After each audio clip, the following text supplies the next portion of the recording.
Hello everyone, आइए हम एक लिखते हैं हिंदी में आवेदन पत्र।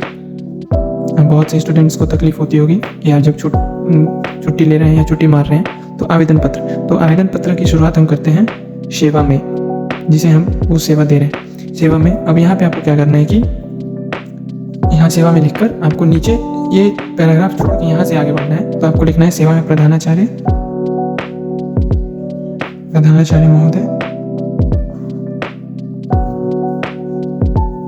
महोदय। अब आपके विद्यालय का नाम XYZ स्कूल और यहाँ पे एड्रेस, ये आप हिंदी में लिखेंगे। और अगर आपको अपने इलाके का पिन कोड मालूम है तो यहाँ पर जो पिन कोड है वो। अब इतना लिखने के बाद आपको विषय पे आना है। विषय में आप जैसे मान लीजिए अगर आप 2 दिनों की छुट्टी मांग रहे हैं तो 2 दिनों की छुट्टी के लिए आवेदन पत्र। आपको ध्यान रखें कि आपको विषय मेंशन करना हमेशा जरूरी है। उसके बाद आते हैं हम आदरणीय महोदय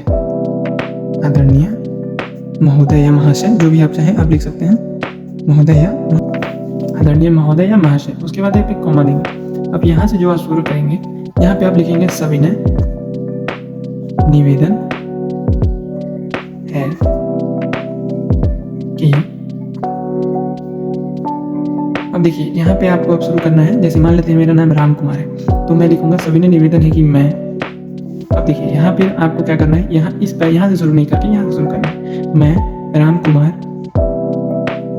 कक्षा 7 का छात्र हूँ।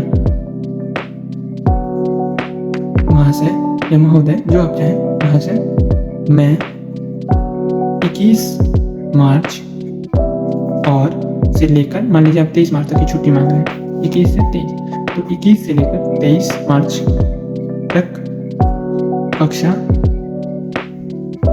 में अनुपस्थित, कक्षा में एब्सेंट रहूंगा। अनुपस्थित लिख सकते हैं, मैं कक्षा में अनुपस्थित रहूंगा। श्रीमान, मान लेते हैं कि आपकी तबीयत, अब आपको तो नहीं पता होगा कि आपकी तबीयत कब बिगड़नी है। मान लेते हैं कि आपके घर कोई शादी है, उसके लिए छुट्टी चाहिए तो आप लिखेंगे श्रीमान मेरे घर 21 से लेकर 23 मार्च तक मेरे भाई, मान लेते हैं मेरे भाई की शादी है तो मेरे भाई की शादी है। शादी घर में आप लिखेंगे घर में काम अथवा शादी को लेकर मैं कक्षा नहीं कर पाऊंगा। इसलिए मेरी आपसे यह विनती है कि कृपया करके मुझे 2 दिनों की छुट्टी प्रदान करें। अब देखिए इतनी दूर में आप लिख दिया कि आप कौन हैं, आप कब अनुपस्थित रहेंगे और आप क्यों आप अनुपस्थित रहेंगे। इसके बाद क्या करना है कि आपने ये भी लिख दिया कि आप क्या चाहते हैं कि टीचर आपके लिए क्या करे, आपको छुट्टी दे। अब आपको क्या करना है कि मान लेते हैं कि वो आपके आवेदन पत्र को स्वीकार कर लेता है, तो आपको उसके आवेदन पत्र को स्वीकार करने के बाद की जो क्रिया है वो करनी है। तो आपको यहाँ लिखना है कि आप चाहे तो यहाँ पैराग्राफ चेंज कर सकते हैं, मैं करके बताता हूँ। तो आप यहाँ लिखेंगे कि आपके इस,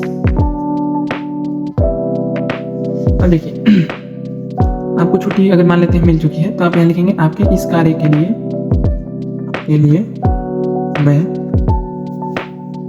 आपका सदा आभारी रहूंगा। अब इतना पे आपका एक्चुअली में एप्लीकेशन जो है वो खत्म हो गया। अब आपको यहाँ लिखना है आपका आदरणीय छात्र। अब आपने ये लिख दिया। अब आपको यहाँ पे अपना नाम लिखना है, अपनी कक्षा लिखनी है और अपना क्रमांक लिखकर आप दिनांक यहाँ लिख सकते हैं। आपको दिनांक लिख देना है और यहाँ पे आप चाहें तो ये साइन यूज कर सकते हैं, जो कि अक्सर हम हिंदी की आवेदन पत्रों में करते हैं।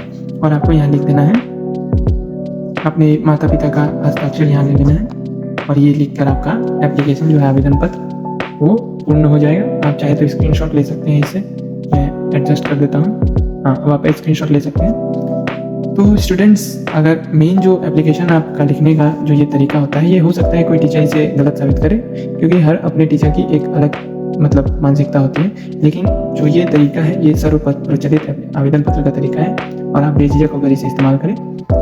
धन्यवाद। अब अगले वीडियो में मिलते हैं। अगर आपको वीडियो अच्छी लगी हो तो लाइक करें, अपने उन दोस्तों के साथ शेयर करें जो छुट्टी ज़्यादा मारते हों, और सब्सक्राइब करना ना भूलें। थैंक यू, धन्यवाद, बाय बाय।